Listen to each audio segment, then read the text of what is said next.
할렐루야. 네, 우리 새벽 일찍 이렇게 또 함께 나오셔서 새벽 집회 오신 여러분 환영하고 또 감사한 마음을 전합니다. 하나님께서 이 새벽에도 여러분 심령 가운데 말씀하시고 깨닫게 해주시기를 원합니다. 잠깐 기도드리겠습니다.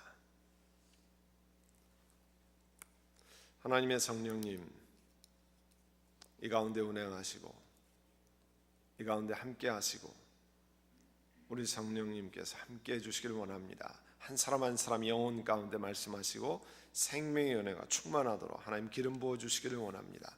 하나님 귀한 교회에 부족한 종을 세우셨사오니 성령의 대언자가 되게 하시고 하나님 말씀이 그 영혼 가운데 심기게 도와주옵소서. 예수님의 이름으로 기도하옵나이다. 아멘. 어젯밤에 우리 마지막 마치는 기도를 하면서 주여 살려주옵소서 우리 같이 기도했습니다. 주여 살려주옵소서. 그 새벽에 여기 기도하는데 이 얘기를 좀 잠깐 해야 되겠다는 생각이 들었어요. 혹시 작년 가을에 영화관에서 상영되었던 워룸이라고 하는 영화 혹시 보신 분 있어요? 워룸이라는 게 뭐냐면 여러분 작전 상황실랑 전쟁하면 지휘관들이 작전 상황실에 들어가서 어디에다가 무슨 대대를 파견하고 어디에는 보급품을 보내고 어디에는 폭격을 하라 뭐 이런 걸 작전 상황실이라고 그러고 영어로는 워룸이라고 그러는데요. 그 워룸이라고 하는 영화가 작년 가을에 이제 영화관에서 상영이 되었습니다. 근데 나중에 기회 되시면 한번 보세요. 그게 DVD로 나왔는데 감사하게도 한글 자막을 넣었더라고요. 한글 자막을 넣으니까 여러분 그 보시면 저는 끝물에 이제 영화관에서 보게 되는데 아주 참 감동적이었어요. 그래서 저희 교인들에게 가서 좀 꼭 보시면 좋겠다고 그렇게 얘기했는데 마침 한글 자막까지 나왔으니까 한번 보시면 도움이 많이 될 겁니다. 거기 보면 흑인 부부의 삶이 나오는데요. 둘 다 좋은 직장에서 뭐 일하고 한 사람 부인은 리얼터로 일하고 남편은 좋은 직장에서 일하고 그래가지고 아주 잘 나가는 그런 부부. 외부서 보기는 딸이 하나 있는 아주 잘 나가는 부부였어요. 그런데 문제는 어디 있냐면 실제로는 집안이 완전히 깨어진 집안이었어요. 근데 외부에서 보기에는 괜찮아 보였습니다. 그리고 남편은 점점 가정에서 멀어지고 아내에게서 멀어지는 그런 아주 위기 일촉즉발의 그 위기 가운데 있는 집안이었습니다. 그런데 이 부인이 리얼터니까 부동산을 소개하러 갔다가 나이 많은 할머니 집을 팔아달라고 하는 그 할머니 집에 갔어요. 근데 그 할머니가 누구냐면 집안에다가 클로짓을 이렇게 기도실로 만들어서 기도하는 할머니였어요. 그 기도하는 할머니로부터 기도하는 걸 배웁니다. 그래서 그 기도하는 할머니가 당신 삶 속에 그런 어려움과 이런 이야기를 어떻게 이제 하다 보니 이 사람은 뭐 집 파는 것만 관심이 있는데 그 할머니는 집보다 그 사람의 영혼이 관심이 있었어요. 그래서 그 사람이 영혼의 문제 가운데 있는 그런 문제를 도와주면서 당신이 고통을 통과하는 그 문제를 놓고 기도하라는 걸 가르쳐 줍니다. 그리고 그 여인이 그 할머니한테 기도하는 것을 배워서요 집에 가서 옷으로 가득 찬 자기 클로짓을 싹 치우고 거기에 기도실을 만들어요. 그리고 기도하면서 계속 구합니다. 우리 남편을 하나님으로부터 멀어지게 하고 악한 길로 끌어가는 원수마귀야. 예수의 이름으로 명하노니 묶음을 놓고 물러갈지어다. 그리고 너 원수마귀는 우리 집과는 상관이 없는 사람이니까 물러가라. 그러면서 이 악한 일의 근원이 어디에 있냐면 사람에게 있는 것이 아니라 그 뒤를 조종하는 사탄에 있다고 하는 원수 마귀에 있다고 하는 것을 인지하고 그것과 싸우는 작업을 합니다. 그래서 딸한테도 기도하는 걸 가르치고 그런 내용, 그래서 그 망가졌던 과정, 그 남편이 바람 피려고 했던 그런 것을 돌이키고 하나님 앞에 그 가정이 회복된다고 하는, 그러면서 그 몇 가정의 이야기들을 나누는 게 워룸이에요. 그거 보면 얼마나 감동이 되는지 몰라요. 야, 이렇게 기도하는 일, 영화지만 그 기도하는 거구나. 또 기도하는 사람들이 있구나. 기도하면 하나님이 역사하시는구나. 기도하면 살려주옵소서, 주여 살려주옵소서, 기도하면 하나님이 역사하시는구나 하는 것을 말씀해요. 한번 기회가 되시면 보세요. 오늘 새벽에 기도하니까 워룸을 우리 교인이 다 같이 봤으면 좋겠다, 그런 마음으로, 그 당시엔 뭐 미국 영화관에서 하니까 그런데 마침 자막도 이렇게 나왔는데요. 한번 보시면 많이 도움이 될 줄 압니다. 사람이 하는 게 아닙니다. 사람과 싸우는 게 아니라 하나님이 역사하시고 하나님이 하시도록 하지 않으면 그 집안의 문제가 해결되지 않는 것을 이야기합니다. 한국의 언론인을 역임한 정진홍이라는 분이 있어요. 그 사람은 대학 교수와 언론인을 거쳐서 신문사 논설위원도 하고 뭐 강의 칼럼으로 아주 유명한 사람입니다. 그분은 자기 책에서 무슨 얘기를 하냐면, 자기가 10년 동안 500사람을 대상으로 사람 공부를 했다는 거예요. 하루도 거르지 않고 사람 공부를 했답니다. 자기가 마주친 사람, 그럼 사람 공부를 어떻게 했느냐? 그 사람과 뭐 인터뷰를 하고 뭐 이렇게 했느냐? 그런 게 아니고요. 자기가 마주친 사람들 삶 속에서 결정적인 순간을 자신의 삶으로 가져와서 고민하고 또 그 문제를 연구하고 생각해 봤다는 거예요. 그 결과로 정진홍의 사람 공부라는 책을 썼는데요. 1권, 2권이라는 걸 썼어요. 그거 보면 수백 사람의 이야기가 나옵니다. 정진홍의 사람 공부. 듣도 보도 못한 이야기들을 많이 모아서 했는데요. 그분이 이런 얘기를 했어요. 이 정진홍 씨 이야기로는 사람 공부하는 제일 좋은 방법은 남들 사는 거를 잘 지켜보는 거라는 거예요. 겸손한 마음으로 남 사는 것을 관찰하는 거예요. 그 속에서 굉장한 것들을 배울 수 있다는 겁니다. 오늘 함께 읽은 본문도요, 예레미야라는 사람을 통해서 예레미야가 사는 모습을 잘 지켜볼 때 하나님께서 그 속에서 말씀하시는 것을 소개하고 있습니다. 오늘 예레미야라는 선지자가 등장하죠. 예레미야는 유다 왕국의 예루살렘 근처에 살던 사람이었습니다. 당시 남왕국 유다는요, 우상 숭배하죠. 예배가 아주 변질됐죠. 도덕적으로 타락했죠. 하나님의 징계를 앞두고 있던 나라였습니다. 이 나라 백성에게 40년간을 하나님 말씀을 대언하도록 전달하도록 부름받은 사람이 예레미야라는 사람이에요. 역사적으로는 그 아시리아가 바벨론에 점점 먹혀가던 그런 때였는데요. 대략 역사적으로 하면 BC 627년서부터 580년까지 약 40-50년을 그 선지자가 말씀을 전했습니다. 근데 하나님께서 예레미야에게 이렇게 말씀하시는 거예요. 너는 가서 저기 토기장이 그릇 만드는 토기장으로 집으로 내려가라. 거기에서 내가 너에게 너의 말을 전하겠다 했습니다. 현장을 가서 관찰하라는 거죠. 그 관찰하는 것을 모습을 보고 하나님이 말씀하신다는 겁니다. 거기에서 말씀하시겠다. 토기장이가 일하는 그 집에서, 토기장이가 일하는 현장에서 예레미야는 가서 보고 하나님 말씀하시는 현장을 보라는 거예요. 여러분, 우리가 통과하는 삶의 현장, 여러분의 비즈니스, 일터, 가정생활, 교회생활 뭐 여러 가지 통해서 삶의 현장을 눈여겨보아야 합니다. 그 속에서 하나님이 말씀하시는 특별한 뜻이 있다는 거예요. 하나님께서 무엇을 경험케 하는가, 하나님 무엇을 말씀하시는가 보라는 겁니다. 토기장이가 그릇을 빚는 현장에 갔어요. 마침 토기장이가 물레를 이렇게 돌리면서 그릇을 빚고 있었습니다. 예레미야 선지자는 그 토기장이가 일하는 걸 봤어요. 그리고 보니까 여러분 잘 아시는 것처럼 그 점토를 가지고 이렇게 물레 위에다가 이렇게 돌리잖아요. 돌리고 그릇의 모양을 만들고 합니다. 그런데 그릇이 잘 안 되면 생각하는 모양이 안 만들어지면 어떻게 하나요? 예, 아직 굳진 않았으니까 깨버리지는 못하고 어떻게 해요? 이렇게 눌러서 이렇게 진흙으로 지금 막 만들어가니까 이렇게 무너져 보이잖아요.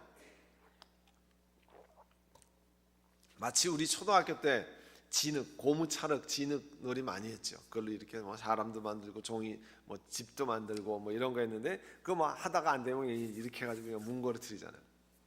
이 토기장에도 똑같이 그렇게 한다는 건 잘 만들다가 에이, 그 보통 농로에 하면 이렇게 손으로 눌러버리면 이렇게 쭉 가라앉죠. 그리고 또 이렇게 농로를 돌려서 이렇게 만들어가지고 하지 않습니까? 선지자 예레미야에게 하나님이 그 장면을 보시면서 말씀하시는 거예요. 이스라엘 백성아, 내가 이 토기장이와 같이 너희를 다룰 수가 없겠느냐.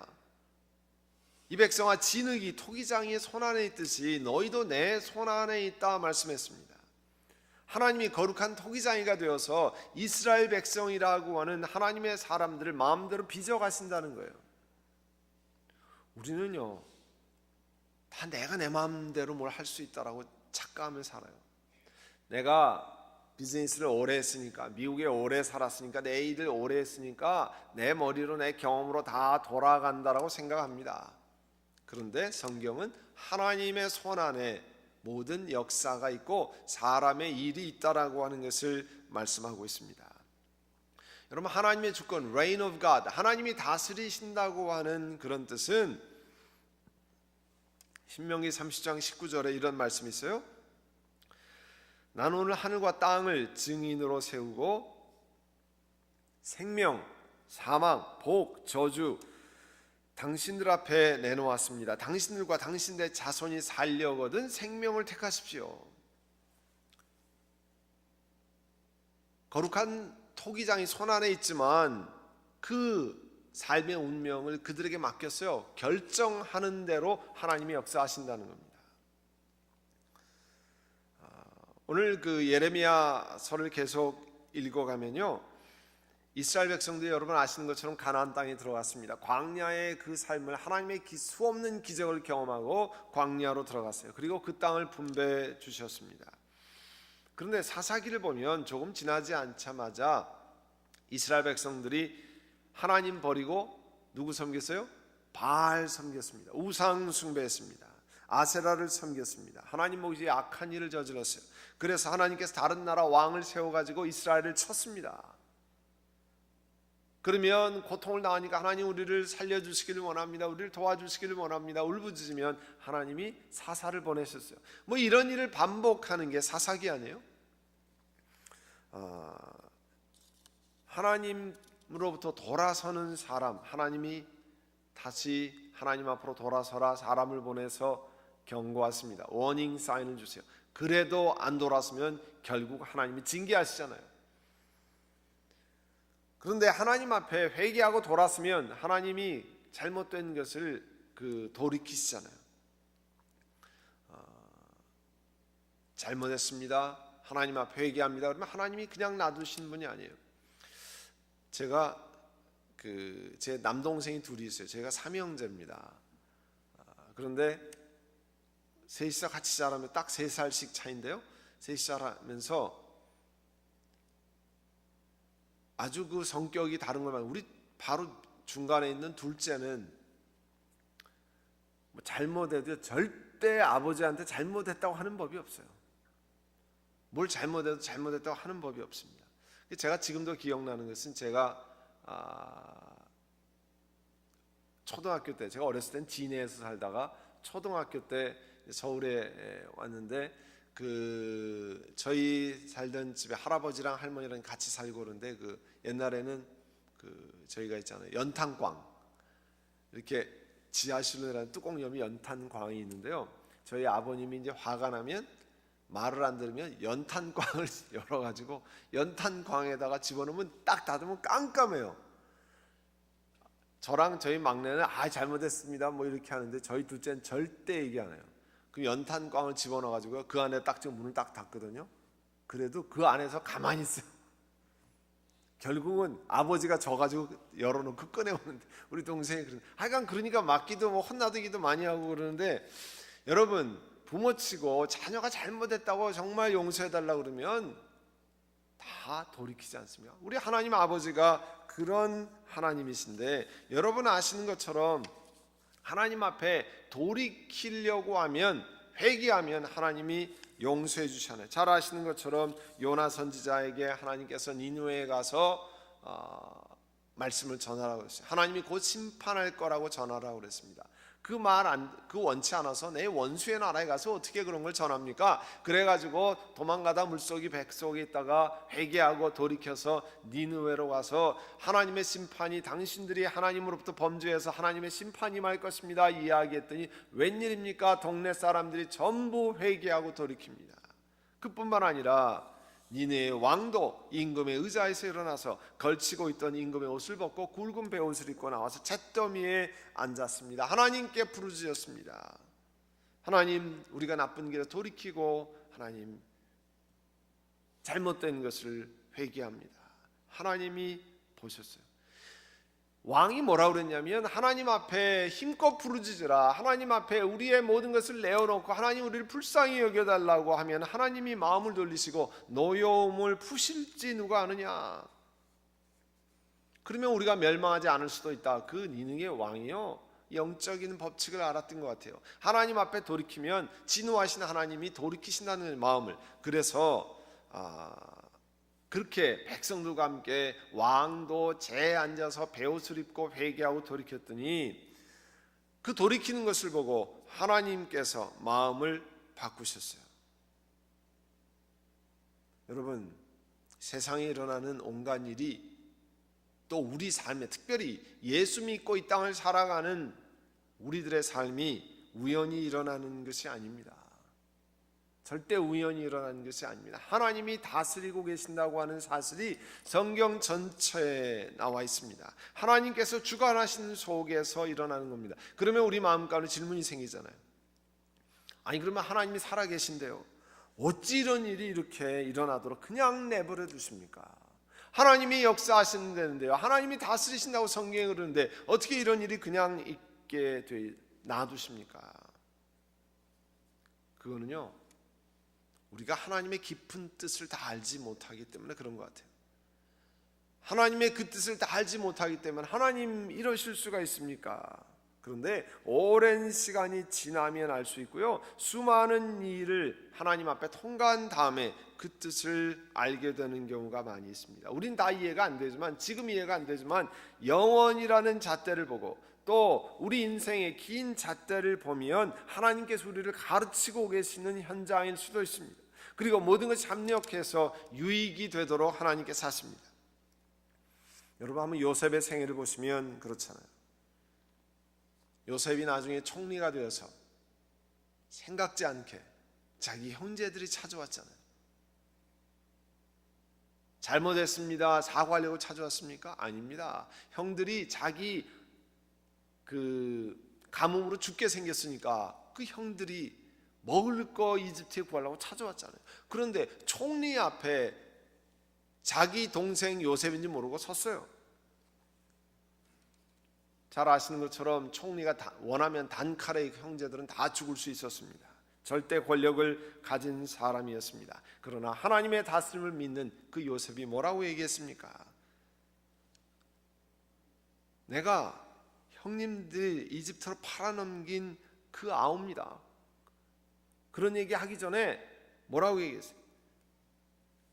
내가 당신들의 아우인데 이제는 걱정하지 마십시오. 자책하지 마십시오. 형님들이 나를 이곳에 팔아넘기긴 하였습니다. 그거는 명확해요. 팔아넘긴 건 사실이에요. 여러분 아시는 것처럼 성경에는 요셉을 죽이려고 구덩이에 집어넣고요, 결국 봐줘서 상인들한테 팔아넘겼잖아요. 그 죽으라고 그런 거예요. 동생 팔아넘긴 형들이 뭐 잘한 것이 뭐가 있습니까? 그런 건 사실이에요. 그러나 그거를 하나님이 다스리시는 하나님이 어떻게 해석하셨냐면, 이 요셉이 뭐라고 해석했냐면, 하나님이 형님들보다 앞서서 나를 여기에 보내셔서 우리의 목숨을 살려주시려고 그렇게 하시는 것입니다. 여러분, 팔려갈 때는요 생각 못했어요. 감옥에, 보디발의 감옥에 들어갔을 때 그런 거 생각할 수가 없었습니다. 알 재간이 없었어요. 그 미국의 옛날에 10개를 시작해서 뭐 모세 이런 영화를 만들 때 그것도 십몇 년 전에 나온 것 같은데 요셉이라는 영화를 만들었는데, 요셉이라고 하는 영화의 첫 장면이 어떻게 시작하면 노예 시장에서 요셉이 팔려가는 장면으로 시작해요. 컴컴한 방에서 노예들이 전부 우통을 다 벗고 남자들이 검사하는 거예요. 노예 살아가는 사람이 건강한가, 앞으로 보고 뒤로 보고 물건 고르듯이. 그 가운데 요셉이 들어있어요. 그 종들이 다 돌아보고 제품이 좋은가 고르는 거죠. 죄송한 말씀입니다. 그렇게 해서 요셉을 골라가요. 여러분, 구덩이에 팔려서 죽으러 갈 때 자기가 요셉이 어떻게 압니까? 나중에 총리가 될 거 꿈에도 알지 못하잖아요. 보디발의 아내에게 모함을 당해서, 여러분, 요셉이 남의 아내를 빼앗지 않으려고 그 유혹을 물리치고 이겼는데 결과는 뭐예요? 감옥 속에 들어간 거예요. 그거를 누가 알겠습니까? 여러분, 그런 과정을 거치면서 오랜 시간 후에 요셉이 고백하는 거예요. 하나님이 당신들 살리려고, 이집트 백성을 살리려고 나를 이곳에 보냈는데 당신들은 나를 죽이려고 했지만 하나님이 나를 보내셨습니다. 하나님이 다스리시는 것을 선택 고백한 거예요. 실제로 나를 잃어보는 것은 형님들이 아니라 하나님이십니다. 형님들이 구덩이에다 쳐넣는데 하나님이 보내셨습니다 이야기했어요. 바로의 아버지가 되게 하시고 바로의 온 집안의 최고의 어른이 되게 하시고 이집트의 통치자가 되게 하신 건 하나님이십니다. 그리고 나중에 그 요셉의 아버지 야곱이 돌아가시잖아요. 죽잖아요. 그러니까 형들이 이제 겁났어요. 아버지가 살아있을 동안에는 봐줘서 그러는데 우리 돌아가셨으니까 이게 우리를 잡아 죽일지도 모릅니다. 그래서 뭐 아버지가 죽기 전에 이렇게 얘기했습니다. 가서 이야기하니까 창세기 50장 마지막에 그렇게 얘기하잖아요. 형님들은 나를 해치려고 했지만 그건 명확해요. 계속해서 똑같이 고백합니다. 요셉이 형님들은 나를 해하려고 했지만 하나님은 그것을 바꾸셔서, 선하게 바꾸셔서 오늘과 같이 수많은 사람의 생명을 구원하셨습니다. 나쁜 일을 모르는 바가 아닙니다. 악한 일을 모르는 바가 아니에요. 바보가 아닙니다. 그러나 하나님이 이 모든 것을 다스리고 계십니다고 하는 하나님의 시각에서 그 자기 삶에 일어났던 고통의 순간들을 해결했습니다. 해석했어요. 아마 수없이 질문했을 거예요. 여러분, 17살의 요셉이 구덩이에 던져졌습니다. 총리가 된 게 30세예요. 그리고 7년 풍년이 들고 또 7년 흉년이 들었잖아요. 그러니까 30세 총리가 돼서 7년 풍년이 들었으니 37. 그 다음에 형들이 흉년 들어가지고 2년차 3년차에 왔으니까 40 가까이 됐을 때요. 그러면 몇 년입니까? 17살의 구덩이에 던져져서 40이 넘어서 23년 동안 수도 없는 질문했을 거예요. 하나님, 이게 어떻게 된 일입니까? 아버지 심부름 따라 형들 만나러 갔다 구덩이에 던져져서 노예로 팔려가서 하나님 앞에 범죄하지 않으려고 보디발의 아내가 유혹하는 것을 내가 하나님과 내 주인을 배반할 수 없다라고 해서 왔는데 감옥에 갇혔습니다. 하나님, 이게 웬일입니까? 왜 내가 집안을 다 떠나서 아버지도 그리운 아버지도 못 보고 이게 뭡니까? 계속 질문했을 거예요. 끊임없이 질문했을 거예요. 아마 여러분도 질문을 많이 했을 겁니다. 하나님, 왜 이런 일이 있습니까? 하나님, 내 삶에 왜 이런 일이 있습니까? 우리 교회에 왜 이런 것을 통과하게 하십니까? 저도 많이 질문했습니다. 제 삶을 통해서, 제가 섬기는 교회를 통해서 많은 질문을 했습니다. 여러분 잘 아시는 이어령 씨, 그는 어떤 교수가 한국의 쭉 역사 가운데 3대 천재를 꼽으라면 율곡 이희 선생하고 그 다음에 조선시대 초정 박제가 그리고 이어령을 꼽는다. 그만큼 비상한 사람이라고 그랬어요. 그 사람이 내 삶을 그림으로 그리면 나는 이렇게 그리겠다 했어요. 자기의 삶의 그림을요 무릎 느낌표라고 그랬는데요. 여러분 이게 물음표죠, 그죠? 여러분 삶에 계속 질문이, 이어령 씨가 자기도 질문이 많았다는 거예요. 질문을 계속했어요. 자기 삶에 질문을 많이 했어요. 그런데 어느 순간에 그렇구나 하는 느낌표가 올 때가 있더라는 거예요. 수없이 질문했는데 어느 순간에 그렇구나. 그게 금방 오는 게 아니라 오랜 시간이 걸려서 그렇구나 하는데, 그래서 자기 삶은 어렸을 때부터 이런 것으로 점철됐는데, 그래서 자기 삶은 느낌 물음표라는 거예요. 무릎 느낌표, 물음표 안에 느낌표가, 이게 1962년에 미국의 마틴 스펙터라는 사람이 고안해낸 부호예요. 우리는 저런 기호를 안 쓰죠. 그런데 자기 삶을 무릎 느낌표로 했어요. 자기 인생은 물음표 느낌표를 많이 오갔다는 거예요. 그분이 무슨 얘기를 했냐면, 처음에 자기가 아버지가 형들 쫓아서 야, 너 집에서 놀지 말고 서당에 가서 천자문 배워라. 그래서 천자문 배우러 서당에 갔다는 거예요. 서당에 천자문을 배우러 갔는데, 첫날 여러분 서당에서 뭐 배울게요? 예? 천자문을 뭐 배웁니까? 처음에 하늘천 따지 배우잖아요. 하늘천 따지 거무련 누르왕, 뭐 그거 배우잖아요. 하늘천 따지 거무련 누르왕 네 자를 딱 배운 다음에 선생님, 훈장 선생님 질문이 있습니다. 이어령 씨가 그 어린 뭐 4살이잖아. 어쨌든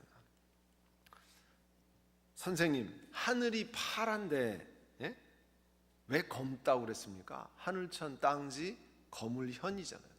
왜 땅이 검다고 그랬습니까? 아니, 하늘이 검다고 그랬습니까? 파란데. 그랬더니 그 서당 선생님이, 야 이놈아, 밤에 보면 하늘이 껌껌하잖아. 그래서 검다고 그랬다고.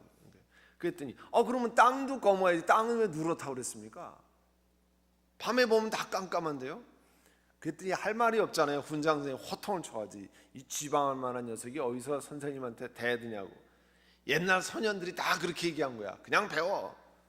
그날로 이어령이 서당에서 쫓겨났다는 거예요. 그리고 다시는 서당에 안 갔다는 거예요.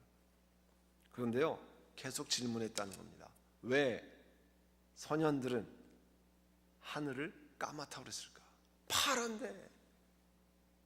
자기가요 나중에 청년이 되고 공부하고 뭐 이러면서 계속 물어봤는데 아는 사람이 없는 거예요. 그러다가 자기가 주역하고 음행 오행 사상을 공부하면서 비로소 천지현황이라는 뜻을 깨달았다는 거예요. 검은색에는 두 가지가 있는데, 중국에서 말하는 검은색은 두 가지가 있는데, 거물현자와 흑자가 있다는 거예요. 흑자는 검은색이는, 흑은 물리적인 검은색을 말하고 거물현자는 추상적인 검은색이라는 거예요. 그래서 천자문의 거물현은 눈에 보이는 색이 아니라 동양의 음행 오행 사상에서 비롯한 거물현자라는 거예요. 그걸 깨달은 다음에 그렇구나, 40년 만에 깨달았다는 거예요. 이분이 재밌는 게요, 뭐라고 얘기하니까, 어렸을 때 자기는 시골에서 가만히 보니까 처마 밑에 제비가 짜작짜작 막 짜작짜작 하는데, 어미새가 벌레를 딱 물고 와가지고 오면 새끼 새들이 어떻게 합니까? 예?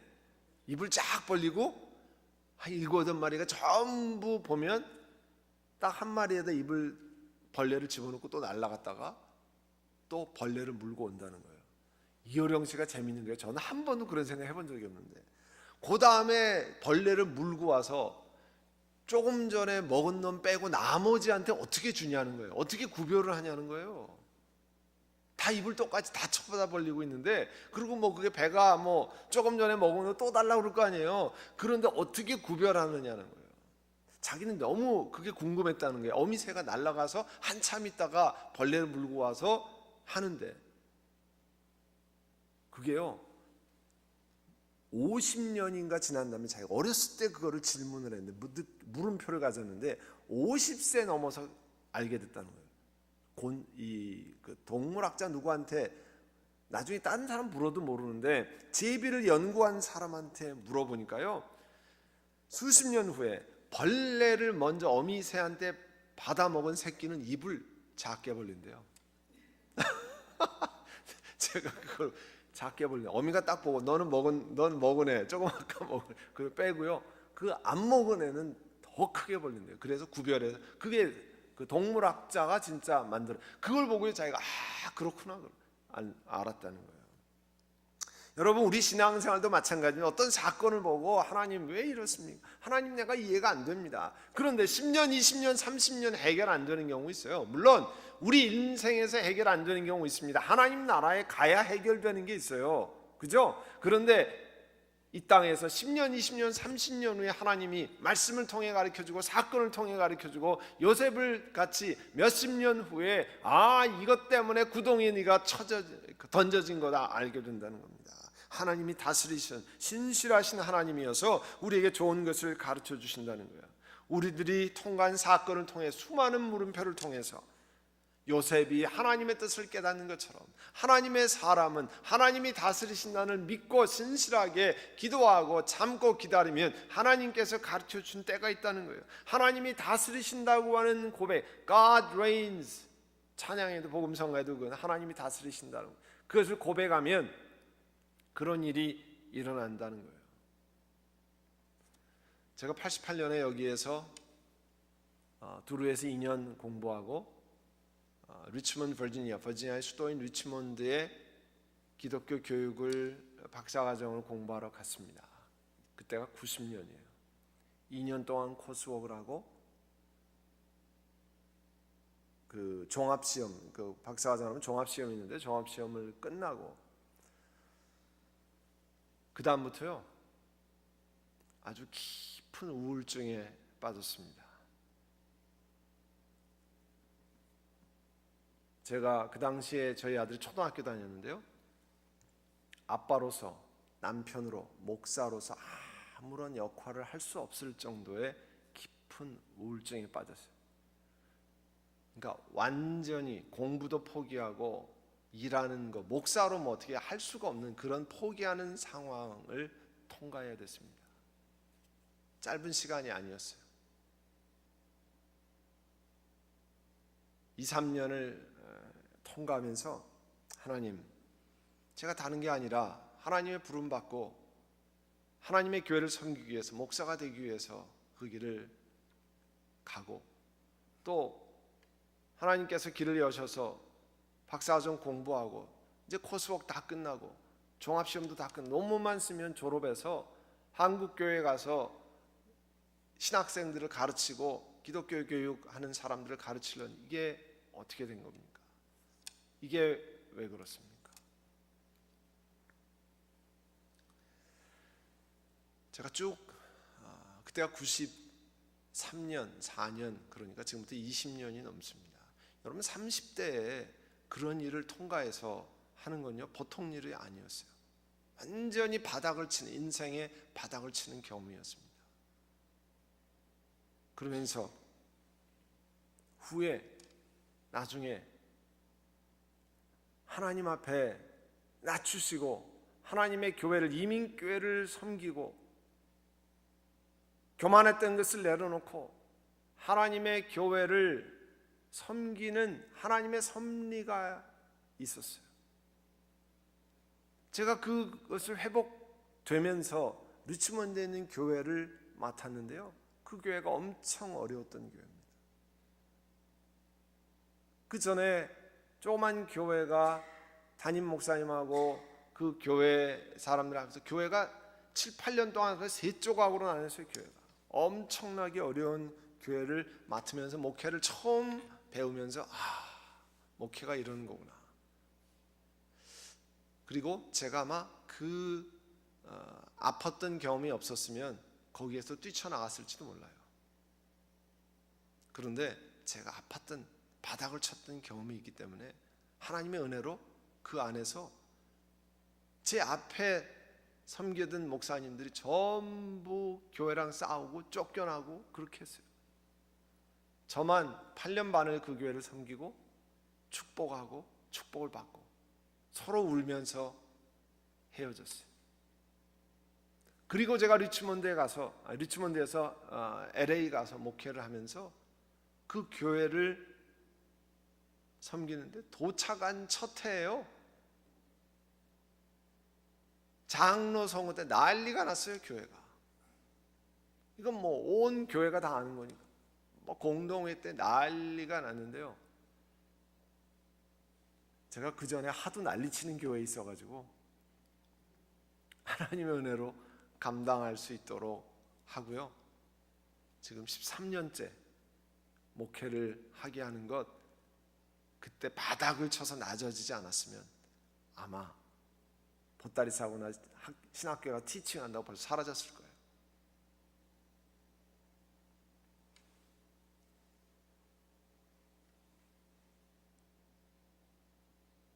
저희 어머님이, 그러니까 아버님이 소천하신, 제가 대학교 들어가자마자 아버님이 소천하셨으니까 일찍 어머니가 혼자 되셨어요. 근데 저희 할아버지 때부터 저희 어른들이 이북에서 내려오셨는데 할아버지 때부터 이렇게 땅이 있고 이래가지고 재산을 어머님이, 이제 아버지도 돌아가셨으니까, 아버지 독자시고 돌아가셨으니까 어머님이 이름으로 유산을 다 물려받았어요. 그래서 서울에 큰 아파트가 2채 있었어요. 50평, 뭐 60평 된 아파트가 2채 있었어요. 어머니 교회 열심히 섬겼어요. 리치몬드에서 제가 목회하는데 어느 날 어머니가 오셨어요. 제가 장남이니까 아들아, 할 얘기가 있다는 거예요. 무슨 얘기인데요? 집 2채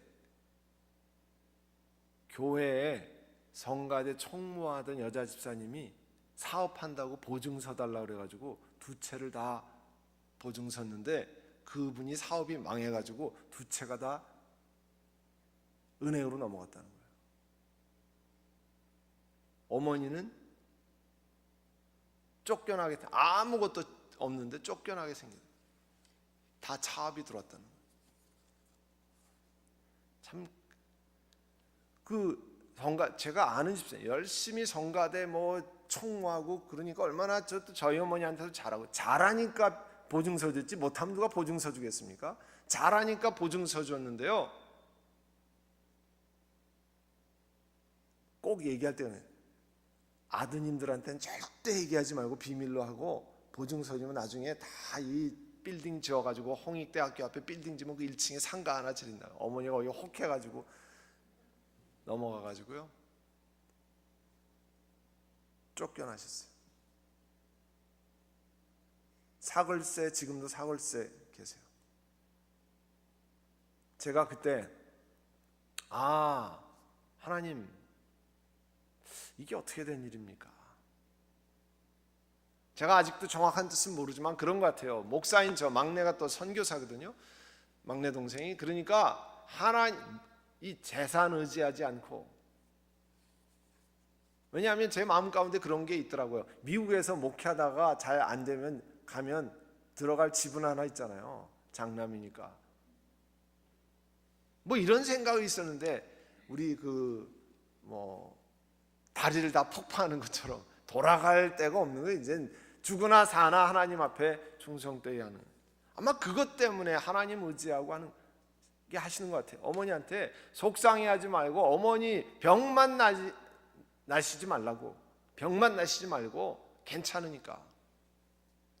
왜냐면 할아버지 아버지 통해서 주신 거 어머니가 다 홀랑 다 한 채 한 채 이렇게 아들 셋 하나도 모르게 보증서 가지고 은행으로 다 넘어갔어요. 사랑하는 성도 여러분, 제가 말씀드리는 건요, 우리 인생에 수많은 일들이 있습니다. 그런데 하나님이 다스리시는 것을 믿고 고백하면, 하나님이 신실하신 하나님이다, 모든 것을 합력하여 하나님이 사랑하는 자 곧 그 뜻대로 부르심을 입은 자들에게는 모든 것이 합력하여 선을 이룬다는 것을 믿고 고백하면요, 하나님이 역사하십니다. 하나님이 깨닫게 하십니다. 하나님이 가르쳐 주십니다. 오늘 하나님 말씀에는 하나님이 우리를 다스리는 걸 명확하게 말씀하고 있어요. 내 마음대로 살면 되는 게 아니고, 하나님의 징계를 불러오지만 하나님의 뜻 가운데 살아서 어려운 일을 통과하면 여러 여정에서 저 부호처럼 물음표가 많이 생길 거예요. 하나님 왜 이렇습니까? 하나님 이거 이해가 안 되는데요. 그러나 하나님이 신실하신 하나님이기 때문에, 우리의 아빠 아버지 되시기 때문에 하나님이 도와주실 겁니다. 믿고 나아가면 어느 시간에 하나님이 주실 느낌표가 경험될 때가 옵니다. 하나님 주시는 느낌표가 여러분 심령 안에 이거구나, 하나님이 이것 때문에 그렇게 하시는 거구나, 하나님이 이렇게 하시는구나 하는 그 느낌표를 소망하고, 왜냐하면 하나님이 주인 되시기 때문에, 하나님이 다스리신 분이기 때문에 그와 같은 걸 소망하는 여러분 되시기를 바랍니다. 우리 한번 같이 기도하겠습니다. 기도하실 때 여러분 인생에 많은 일들이 있습니다. 이해 안 되는 많은 물음표들이 있습니다. 그러나 하나님 도와주시기를 원합니다. 하나님 함께 해주시기를 원합니다. 우리의 주인 되신 하나님 앞에 믿고, 하나님이 다스리는 것을 믿고 나아갑니다. 하나님 함께 해주셔서 우리 교회를 지켜주시고 내 삶을, 인생을, 가정을, 자녀, 손들을, 또 비즈니스를, 건강을 하나님 지켜주시기를 원합니다. 우리 함께 통성으로 같이 기도하겠습니다.